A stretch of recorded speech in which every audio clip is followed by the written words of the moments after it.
Well, good morning again, guys. Well, I did a video a while back on this cabin out here.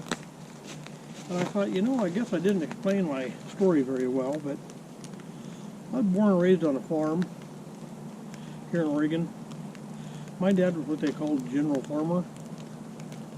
By that I mean he raised everything as far as animals, and he kind of grew everything as crops. My dad was mostly a grain farmer, but we did have commercial crops, cucumbers, and we had strawberries, and those had to be picked by people. So we hired companies to come out with busloads of kids from Portland usually. Seemed to be the most obvious place to get kids. They had lots of them, and they picked our crops. Well, in order to have kids on your property picking the crops that you grow, you had to have one of these.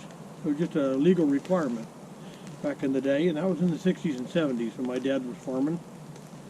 So we had two of these. We had a boys and a girls. That way the boys had theirs, the girls had theirs. In the old days they made them out of plywood.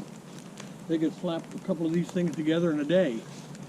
Of course, you had a team of 2-3 guys, and they would just build outhouses for that day, and it would take them a day to build 2 of them. Nothing quite as fancy as what I built. They never put windows in them. That was not a given. Like I said, made out of plywood. They're pretty hokey poke. But they were put on skids. The reason they put them on skids is so they could drag them around and relocate them. And as the summer crops moved, so did the outhouses. They moved with the crops. That's why they were on skids, so they can drag them around. Dig a new hole, pull it over the hole, and you're ready to go. So every year, you found a new place to put them. But yeah, they do work well if you've got nothing. So that's just one way of making it workable for people working out in the fields. Not to have that outhouse. So to me, this was a kind of a tribute to my dad as a farm kid. He never had one made out of luxury wood like this, good old barn wood, solid. This thing will probably be around 100 years. He used his 10, 20 years maybe. So this one's going to be around a long time. So it's kind of, like I said, it's a tribute to my dad, my mom, down home on the farm. I did make it so it's functional, so if we do need to use the guy, God forbid we have us a storm someday, I could actually use the thing. It'd be kind of handy to have. And now that I'm building this cabin, I didn't quite know when this cabin project was coming, but I knew someday there might be a cabin. So that's why I thought, you know what? If I do build a cabin, I got this ready to rock and roll. So yeah, just one of them things, right? One of them things. Sometimes in your head you get these ideas and you just can't live without it until you make it happen. I can pass on and move on to my next project.